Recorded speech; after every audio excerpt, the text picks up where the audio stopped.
Watch a Steve Austin or Rock match from early in their careers, and they'll look so different from the superstars they became that you might not even know it was them. Some wrestlers in AEW have undergone similar transformations.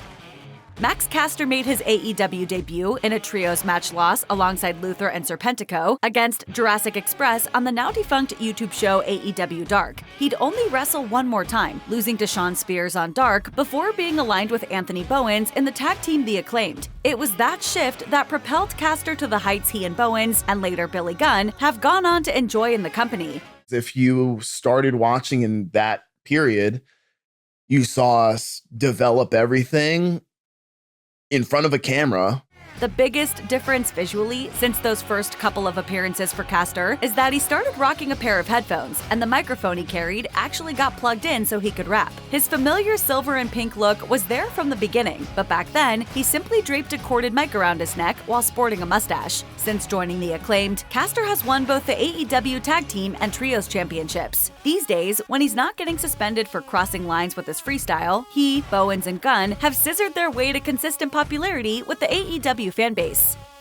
When she made her AEW debut in October 2019, Jamie Hayter had a look similar to that of current WWE superstar Blair Davenport, and that's no coincidence. The pair tagged together in Stardom and Revolution Pro Wrestling throughout the rest of 2019 and into 2020. Hayter's first AEW match was a loss to Dr. Britt Baker DMD on an episode of Dynamite, and she would make another appearance 2 weeks later, tagging with Emi Sakura in a win over the team of Riho and Shanna, before returning to Japan. Her association with AEW was meant to continue, but the pandemic put a stop to that. Hayter wouldn't be seen again in AEW until August 2021, when, sporting blonde hair and an all-black look, she aligned herself with Baker and officially signed with the promotion. She would go on to win the interim AEW Women's World Championship at Full Gear 2022. Hayter would enjoy a 190-day run as champion. The interim got dropped before losing the title to Toni Storm at Double or Nothing 2023. Her reign remains the third longest in company history, behind Hikaru Shida and Baker. When AEW fans last saw Hayter in the ring, she was back to rocking multicolored hair. Before the match with Storm, Hayter had reportedly been dealing with multiple injuries and wasn't expected back until early 2024 as a best-case scenario. As of the making of this video, she hasn't yet returned from injury. Maybe she'll be sporting yet another new look when she does. Kris Statlander had the gimmick of the galaxy's greatest alien on the indies, and she brought it with her to AEW. What works at indie shows doesn't always translate well to TV, and her painted face and affinity for booping people on the nose made for a persona that, while fun, couldn't really be taken seriously.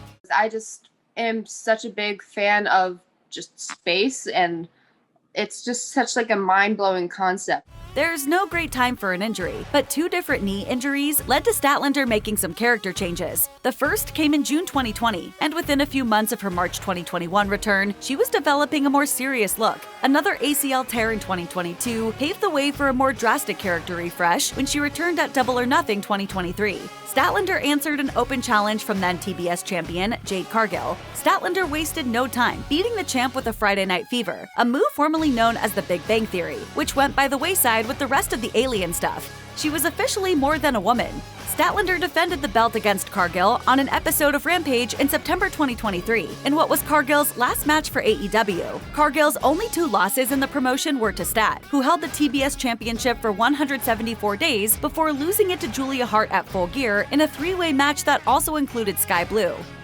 A cheerleader gimmick can only go so far in pro wrestling, so the days for Julia Hart's rah-rah persona were numbered from the start. Still, her early alignment with the Varsity Blondes tag team at the time made perfect sense, with Hart, Griff Garrison, and Brian Pillman Jr. working as kindred spirits. The Varsity Blondes weren't ever going to be championship contenders, so it was a welcome change then when Hart took some black mist to the face from Malachi Black, which led to her slow turn to the dark side and an ultimate alignment with the House of Black faction. The cheer stuff, I just needed to get out of it and grow out of it. I had done competitive cheer for 6 years. The character shift has worked out well for Hart, culminating in her TBS championship at Full Gear 2023, a reign that lasted more than 5 months until her eventual loss to Willow Nightingale. The pundits have taken notice too, with Hart named Female Breakout Wrestler of the Year by the New York Post. She was also the Wrestling Observer newsletter's Most Improved of 2023.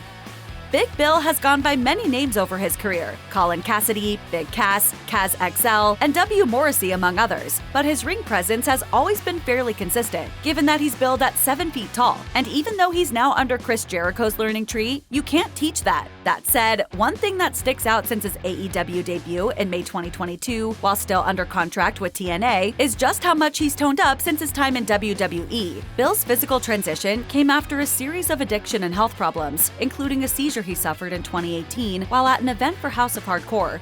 Don't remember walking out through the curtain, don't remember going to the autograph table, came to in the ambulance.